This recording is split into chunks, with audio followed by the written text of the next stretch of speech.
MS Excel is great for analyzing numerical survey data, but what if you have a lot of comments?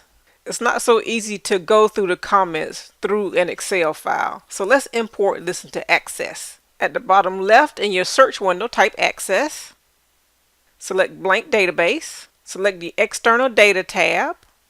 On the left hand side, click the drop down under New Data Source. From File, Excel, Browse, find the survey, tap Open. If you already have data, you can append the data to the end of the table already in your database, but we're going to import this into a new table. That's the first selection. We'll click OK. And there's more than one sheet in this Excel file. And I'm going to use the first sheet, sheet 1, and I'll tap Next. First row contains columns headings. Next. And it's asking me how I want to import the data. It's really not that important if the only reason you're importing it is to read the comments. But let's take a look anyway in case you want to do other things later with the table. Survey number and title, short text, date submitted. Leaving that in date format can be helpful if you want to sort by date later. Here are the comments. And we want that to be long text, and it did default to long text. We could change it if it didn't default to that. And let's tap Next. And we don't need a primary key.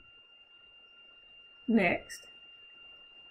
And then we could name the table and finish. And just tap Close. And here is the survey and the table in Access. Now let's turn this into a report for easy viewing. We'll go to Create, Report Wizard, and we can decide which fields we want in the report. If we only want to look at comments, we can just select the comments field and put that in the report. But if we want to see the numerical data along with the comments, we can select that as well. So we probably don't need survey number. We could skip that. We probably don't need title, but we might want date submitted. We might want the assignee. And let's go ahead and add in all the numerical data. And I'm just tapping the arrow to the right. And we'll put comments on the end and tap Next. And it's asking me if I want to do any grouping. I'm going to skip that part. Next. And I can sort it by any of these fields here. Let's sort it by date submitted. It's not necessary. Tap Next. And let's look at it in a columnar fashion or in columns. And of course you can play around with these and see which one you like the best. And I don't want it to all fit on one page because some of the comments might be long. So I'm going to uncheck this. Tap Next. And I can leave the name of the report as Surveys. Let's go ahead and preview the report. I'll tap Finish. And as you can see, this is much easier to read. I have the date. I have the person the survey applied to. Or it doesn't have to be a person. It could be a department or something else. And here's all of the numerical data. And then here's all the comments together in one paragraph.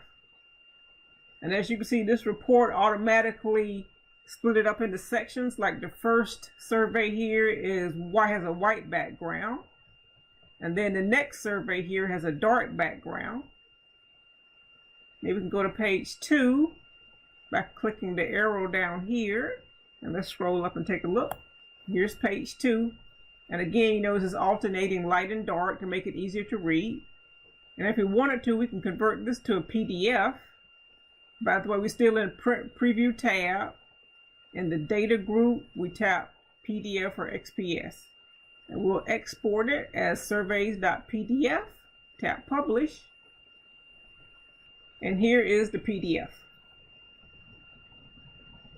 And of course, this can be printed or emailed.